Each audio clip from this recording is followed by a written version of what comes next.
I want you really right now, once again, to start thinking about your goals and about your dreams. And as you begin to envision them, one of the things that I think that's very important that we have to always go back to, as you look at your goals and dreams, and I want you to expand them, and it's very important to realize that I found that most people fail in life, not because they aim too high and miss. Most people fail in life because they did just like I did for so many years. They aimed too low and hit. They didn't believe in themselves. So I want you right now, as we begin to think about the lessons and all the things that you've experienced and all of the comments and stories and strategies and lessons that you've had, I think it's time to revisit and look at your goals and dreams, and let's raise the bar. I remember as a kid, we would be in the backyard and we would play jump, and somebody would get on one side of the stick, my sister and then my brother, we would run and we'd jump over it. And then they say, raise it up a little bit higher. We have to back up and we run and we'd jump over it again. And then we say, raise it up a little higher. And the higher it got, we had to begin to change our approach and how we're going to get over the bar. And that's the same thing in life. And so right now, I want you to think about your goals and dreams as you begin to raise them a little higher. And I want you to say with me, it's possible. It's possible. You know, the easiest thing that I do is speak and train people how to speak. Go into prisons and juvenile detention centers and to high schools and colleges. Speak before thousands of people. I can do that in my sleep. Let me share with you the most difficult thing I've ever done in my life. And it took me years to do. And that was to believe that it was possible. To believe that I can do it. Given my circumstances, born in an abandoned building on a floor, being adopted, being labeled educable mentally retarded, failing twice in school, no college training, never worked for a major corporation. To believe that I had something of value to say, that somebody would want to listen to me, to believe that somebody would pay me to talk to them. Have you ever thought about something you wanted to do and you talk yourself out of it? I remember going to see Zig Ziglar, who I consider the #1 motivational speaker on the planet, and Dr. Norman Vincent Peale when he was alive, and Robert Schuller. I used to see them and I would be so pumped up and inspired after hearing Jim Rohn, who recently passed, one of the great motivational speakers of all time, and Charlie Tremendous Jones. And I would go to my car pumped up, saying, yes, yes, yes, I can. And then after a while, my mental conditioning would kick in. You know, I'd say, Les Brown, you can't do that. You don't have a college education.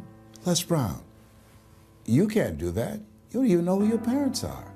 Les Brown, you can't do that. You failed twice in school. Come on. You ever thought about something you wanted to do and you talk yourself out of it? There's a proverb that says, if there's no enemy within, the enemy outside can do us no harm. That's why it's important that you make it a point every day to listen to Paul, to listen to me, to review these lessons, to get them deep, not only in the conscious mind, but the subconscious mind, and get them in your spirit. Well, how often should I do it? Do it until you are producing the results. That's how often you should do it. And you never stop, because once you stop, that's when those negative thoughts will come back. Once you stop, that's when you will begin to doubt yourself. Once you stop, I'm telling you what I know. Yes. Every day, it's a selling job on you. It's possible. I can do this. I can make this happen. No matter how bad it is or how bad it gets, I'm going to make it. It's possible. Yes, your dream is possible. Say that to yourself every day. Feed your mind with words that you write and words that you hear and words that you speak to yourself. Feed your faith, and your doubts will starve to death. Say to yourself, it's possible. It's possible. It's possible. Even when you have no evidence to point to, say to yourself, it's possible. There's nothing as powerful as a made-up mind.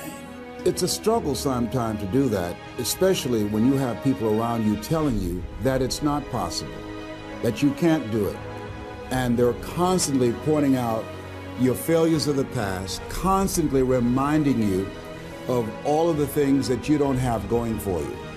I'm reminded of the story of the two little boys that were playing on some ice during the winter.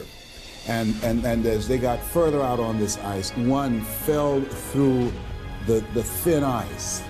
And so the little fellow that was still on top of the ice, he was trying to save his little buddy. And he couldn't reach him. He was trying to pull him. He could see him through the thin ice as he got further away from him, struggling. And he couldn't reach him, and he's trying to break the ice, and he couldn't do it. And he looked around, and he saw a tree in the distance, and he ran, and then he got up on the tree, and he pulled and broke down an enormous-sized branch, and came back and savagely began to beat that ice, and broke it, and miraculously, he saved his friend.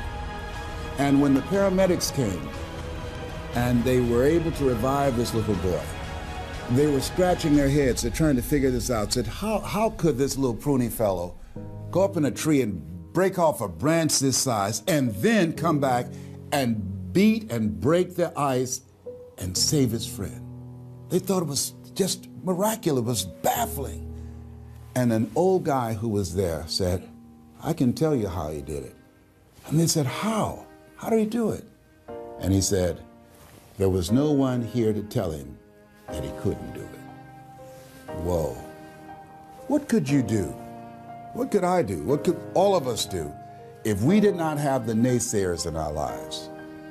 That we believe naively, like that little boy, that it was possible. What would you do if failure was not on the table?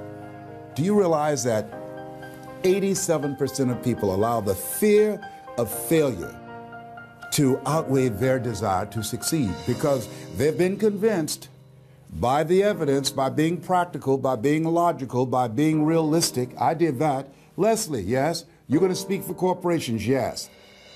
Leslie, do they have a college education? Yes. Do you? Wesley, you know that I don't have a college education. Leslie, are these people experienced? Yes. Are there people with PhDs and MBAs that they could choose rather than choose you? Yes. So you don't have a college education, you have no experience, you're talking about becoming a speaker, and they're going to reach over people with PhDs and MBAs and years of experience and choose you. Are you being realistic? Come on, Leslie. Come on, Leslie. You can't do this. My brother, he's a wonderful person. And he constantly reminded me that I couldn't do what I'm doing now. But that really wasn't the bad part. The real bad part was I convinced myself that I couldn't do it. Not only because of those things that he pointed out, being practical and realistic, but also that within myself, I didn't believe what Mike Williams, my mentor, said was possible for me. Have you ever had somebody who believed and saw something for you that you didn't see for yourself? And here's how I escaped that. I discovered that sometimes you have to believe in somebody's belief in you until your belief kicks in. So here's what I am believing for you.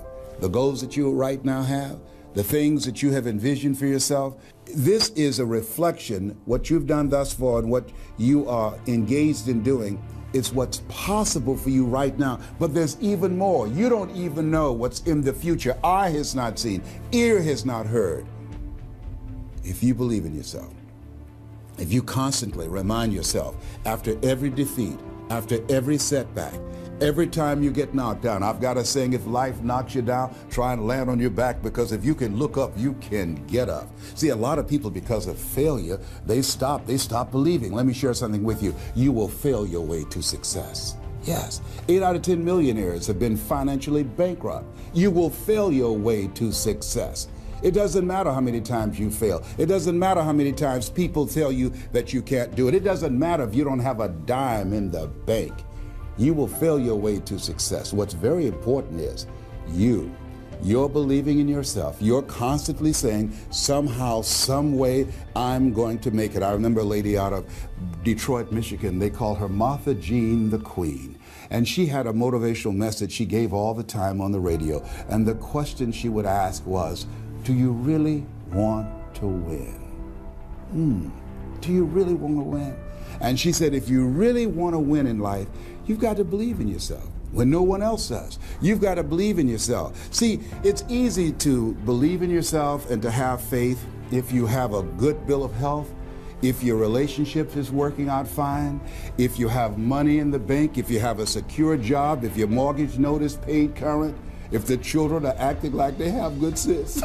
It's easy. If you go to a doctor, they say, oh, you're doing real good, I'll see you next year.